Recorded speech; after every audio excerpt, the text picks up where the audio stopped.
Welcome to the British Chamber of Commerce Singapore's podcast channel. We're excited to bring you Season 3 of new episodes featuring in-depth content across Singapore, ASEAN and the United Kingdom. We've had some extraordinary guests on our channel, including Formula One's Claire Williams. I'm a firm believer that any great team, any successful team has a great culture flowing through it. You aren't successful if you don't. So we put a lot of work into this. Renowned mountaineer Kenton Cool.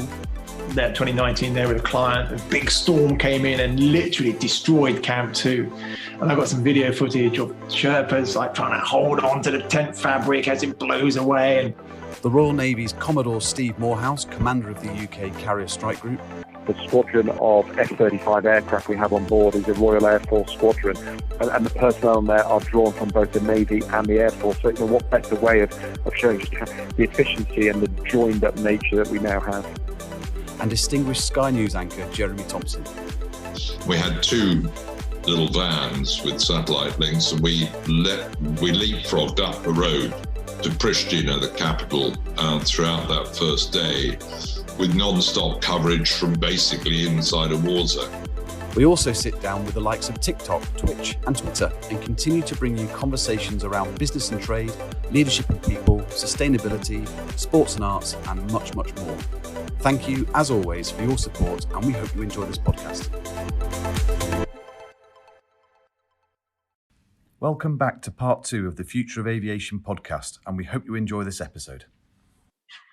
Yeah, I just want to kind of focus in on what Simon said in relation to opportunities and consolidation. I think what we're going to see, or what we could see, especially in the airline sector going forward, is that those well-capitalized entities may look to acquire some of the struggling airlines, or even if they don't acquire the airlines directly, look to take part of their route network to kind of build on the existing route networks that they already have. There will be opportunities for those airlines that have received a significant amount of state funding or have been able to continue flying throughout the pandemic because of large domestic markets. It's going to obviously mean that some players are pushed out the market, and that will probably be airlines that weren't performing well before the pandemic. If they haven't already gone out of business, I think over the course of 2022, we will see some of those airlines being phased out and closed down. But even if we look at some of the aviation markets which are close to Singapore, and we consider India, there's going to be a lot of changes, even just in that market. If we look at what's happening there, you have Air India being divested by the government. Tata is obviously taking control there. That will involve probably a huge shakeup of what has been historically, a very traditional state-run airline. There's going to be new entrants.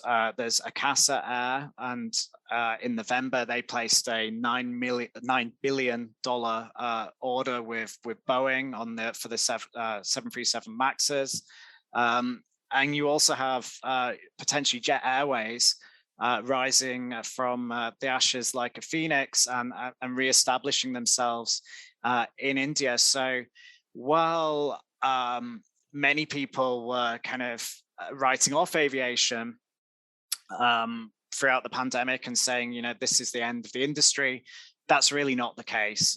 There's going to be new entrants, there's going to be consolidation, and in 3 or 4 years' time, I think things will settle down and we'll probably end up with a very different market than what we had pre-pandemic. But I think that will be a good thing. I think there'll be a drive towards efficiency, and I think that drive towards efficiency will be driven by the key word at the moment, which is the push for sustainability. As we've mentioned already, there is new technologies coming out which will assist with the facilitation of that. But from a legal perspective, the big legal issue or the big legal document that for everyone to consider is CORSIA, which is the ICAO carbon offsetting mechanism and scheme. The baseline period for that was meant to be 2019 and 2020. it's now been changed so that only 2019 will be the baseline period. And that's the period when operators were required to report their CO2 emissions so that fuel consumption could be tracked and monitored for setting baseline targets. For obvious reasons, 2020 was not a good year to use for tracking the baseline because of the disruption that the pandemic caused. We're now in the pilot phase, which is an optional phase where states, not operators, can choose whether they wish to comply with the CORSIA requirements. And that stage goes from 2021 to 2026. After 2026, and from 2027 to 2035 onwards, we will be in the mandatory phase when all states will be required to comply with the CORSIA carbon offsetting requirements. The measurements involved are very complicated, and to go in detail as to what will be required is probably too detailed for this podcast. But what we are seeing is an increasing interest and demand from all entities across the aviation sector in relation to accessing carbon markets, how they purchase carbon credits, what they need to do to offset their emissions, and really restructuring themselves internally so that they're able to do this, because this will become a very large part of the business, and there'll be large departments within, especially within airlines, that are dedicated solely to dealing with the CORSIA requirements and carbon offsetting. And those, it's going to be interesting to see how that develops as we move through the pilot phase and get ready for the mandatory phase, which starts in 2027. Yeah, thanks, James. And obviously post COP26 as well, the spotlight on the industry's commitment to sustainability and carbon neutrality is brighter than ever. And I think that provides a neat segue to the kind of second major topic area that I wanted us to focus on today, which is about the new technologies within the industry, not necessarily just those associated with a more green airline and aerospace industry, but also some of the more innovative technologies that are coming on stream that people might not be aware of, that will revolutionize, for instance, the nature of the maintenance industry, could potentially have a huge impact upon different types of aircraft. So, for example, the technology around hydrogen fuel cells and the nature of that as a propulsion solution for the industry, looking around urban air mobility and electric aircraft. Picture, if you will, arriving at probably everyone's favorite airport in the region, Jakarta, and rather than sitting in traffic for 5 hours to get to the other side of the city, you're simply in a 4 or 5 passenger electric aircraft, and you go on a preordained route to the other side of the city in 15 minutes. You know, this sounds futuristic. It's could well be live in a number of cities within 3 or 4 years, with China leading the march here from its manufacturer EHang. Obviously, a lot of regulatory elements to that rolling out across the world. But Simon, I think it's something that you obviously are phasing in from the maintenance perspective. How are you feeling about kind of the future of the industry from the technology standpoint, and what do you think the main markers are as things stand? Yeah, so I think, again, if I try and start from the OEM product side of the airframe and the engine, and then I'll work back into the aftermarket. So I think most of these developments in the past few years primarily focus around electrification. And as you've said, we then move on to options around hydrogen.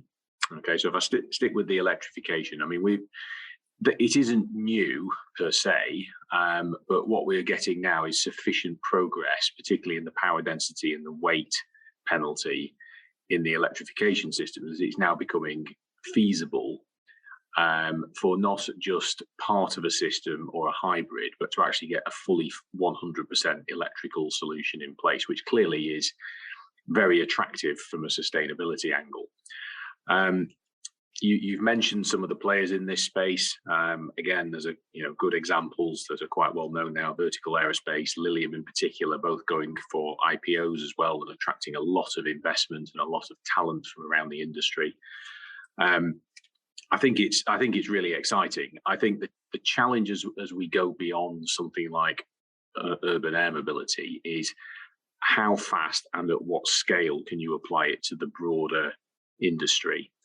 And this is why I think, whilst electrification will get a huge amount of attention, and quite rightly, the industry also has to go right to left from the large end of the market, because there isn't a feasible way quickly of getting, large wide body aircraft off the ground with anything other than jet fuel in the near term. Now, sustainable aviation is clearly making aviation fuel is making big strides. There's lots of organisations now putting a lot of both R&D and infrastructural research into this. My OEM, for example, has already demonstrated that large engines can run on SAF, and has made public commitments that from 2023 onwards, all engines will be compatible. So I don't think there's a massive technical issue with SAF as a solution. The challenge there is you need a lot of it. And the supply chain to go and create it and create it at a price that makes it commercially viable in the near term, I think is probably the biggest challenge there. The bit in the middle in terms of hydrogen is interesting that you see Airbus in particular pushing the hydrogen angle very, very strongly. There's two elements to that. There is hydrogen almost as a fuel, for want of a better word, and then the concept of hydrogen fuel cells. They're not necessarily quite the same thing. Again, lots of optimism in terms of the green credentials. All of them, again, come with trade-offs in terms of the airframe, of how you can make it safe and viable. But I think the positive for me, if I look at even looking back 2 or 3 years ago, and then judge how much progress has been made in that last 2 to 3 years, and we're probably further on than we thought we would be, I think that gives us great optimism that if we continue the same pace of development, we'll probably be further on than we think in some areas. The challenge, I think, in some of the, let's call it the incumbents in this space, is that they're not coming into this with the backing of a new entrant and an IPO. They're going to have to manage this energy transition whilst still making money off their existing products. And that's going to be the challenge, because we're going to be living with our current products for at least the next 10, 20 years, even if we start to introduce some of these new electrical or hydrogen systems into the market. That's not going to mean that we take 20,000 traditional airframes off the market. So people are going to have to be able to walk and chew gum, manage the current, and create the future at the same time. So I think the alignment of engineering resource in particular will be interesting to see. I mean, you heard, for example, I think Shell in particular, the payment for a carbon neutral future in some cases the money's got to come from somewhere to get there. So I think certainly there'll be some challenges there in how we manage the transition.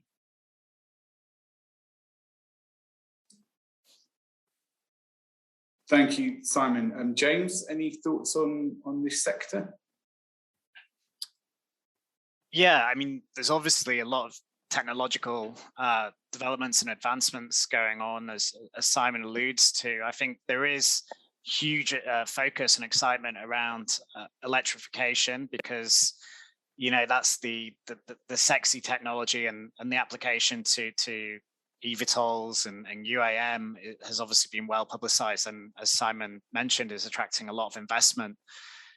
Sustainable aviation fuel, though, is probably in the short and near term the area where we can make the biggest carbon savings, and I think it hasn't attracted the same levels of attention, because talking about changing a fuel type from your standard jet fuel to a sustainable fuel isn't the sexiest of topics, but is something which really needs to be focused on. And I think not just talked about within the industry itself, but actually, talked about more publicly, so that the traveling public become aware of that this is an option and this is something they can support, and that they can support airlines who take the decision to use it. I think just a couple of days ago, I think it was United operated the first 100% sustainable aviation fuel flight. Previously, they'd been mixing sustainable aviation fuel with conventional fuel. So the technology is there. Price, as Simon mentioned, is going to be a big factor, but the options do now need to be given to the traveling public as to what they actually want. There's been a lot of talk, at COP26 and just globally, and demonstrations about climate change and the impact that it's having. I think airlines need to look more aggressively at phasing in this technology, and giving the options to the public. There may be a price increase on tickets if you go for the sustainable option. So it'd be interesting to see whether that kind of vocal protests that we're seeing, and a lot of it which has been directed towards the aviation industry, whether the consumer will actually vote with their dollars and will support airlines who decide to move in a sustainable direction. And I think it's as much for the public and the consumer to dictate the tempo of development as it is the organizations. And I think there needs to be a coming together of both public thought and industry thought to kind of figure out where we go in the medium to short term. On the UAM front, I think that's really interesting, and the amount of investment that's going into that space at the moment is just staggering. Billions and billions of dollars. We're seeing a lot of high-profile SPACs in the US, where companies are doing direct listings and IPOs and attracting crazy valuations for, in some cases, technology which is still at a proof of concept stage. I think in terms of a credible timeline for when we're going to see UAM, we may see new aircraft types in 4 or 5 years, which will be doing point-to-point operations, very similar to what you might currently use a helicopter for, shuttling people to and from airports and from certain locations within cities. If you look at a city like Singapore, there's an argument that it probably doesn't have the infrastructure to implement UAM at the moment, because we don't have any helipads on the top of buildings here. So really, that would mean you have to build ground-based infrastructure and stations, and that's going to be a significant capital investment if vertiports have to be built around the city. Contrast that to other cities, Jakarta, and Kuala Lumpur, Malaysia. They do have significantly more heliports in their cities, so you could see UAM being used in those cities probably sooner rather than later, although places like Singapore do have a strong regulatory environment, so certain operators are looking to set up and test their product here before they move to other jurisdictions to roll out a more commercially viable product. In the long term, I think where many people are anticipating and hoping that urban air mobility and eVTOL technology will take us to is that we will have almost like an Uber air taxi, where you can select different points around cities, and there will be aircraft which are flying above the city streets to perform bespoke transport services. I think in terms of that type of technology, we're still quite some way off. There's huge regulatory hurdles to cross. When you're performing those types of flights, one accident in a city environment could have the potential to cause significant damage and fatalities. So that remains to be seen whether that technology can become viable. Also, the management of the airspace in and around cities and introducing a completely new mode of transport, that will be challenging, and the technology to do that is being developed, but I think that's at least 10 years away before we actually see the start of that type of transportation being used in built-up urban environments. But it is exciting, and I think we definitely will start seeing new aircraft types in the years ahead. And for aviation enthusiasts, and just for the general public, it's going to be an exciting time. Yeah, thank you, James. And that's a really good way to kind of end our discussion. The time's flown by, but I think it is a really exciting decade upcoming for the sector from a number of vantage points, both technological, sustainability, different route configurations. It really is going to be a decade of explosive change, and I think when we convene in 10 years, as I hope we will, for another BritCham podcast, we'll be looking at a very different environment. So thank you so much, everyone, for listening. I'm going to let Simon conclude now with some remarks about the BritCham and what we're looking to do in this sector. Thank you very much. Fantastic. So thank you, James, and thank you, Paul.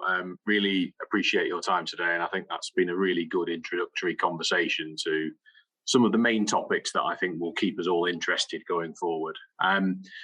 From the committee point of view of transport, logistics and supply chain, as I indicated at the beginning, we've teed up a number of topics here, which as a committee we will be following up on next year in various formats and hopefully face-to-face as well. So the issues around the technology, the sustainability, the different market impacts, we will be following up in more detail and hopefully in different forums. So please look out on the BritCham website and all the usual channels for updates on that into 2022. Also, I think it's worth shouting out that clearly we have an opportunity at the Singapore Air Show in 2022 in February, where we will be linking up with many of our members and reaching out to the wider audience to continue some of these conversations. So with that, I'll bring this to a close. Watch this space into 2022, and a reminder that these podcasts are available on all the usual channels from Apple, Google, Spotify, etc., etc. So thank you very much for listening today, and I hope to see you again soon. Goodbye. Thank you for tuning into this episode of the British Chambers podcast. Before you go, don't forget to subscribe, and why not leave us a rating and review on Spotify, Apple, Google, and the other podcast platforms. For more information, please visit our website at www.britcham.org.sg and tune in next time for a brand new episode.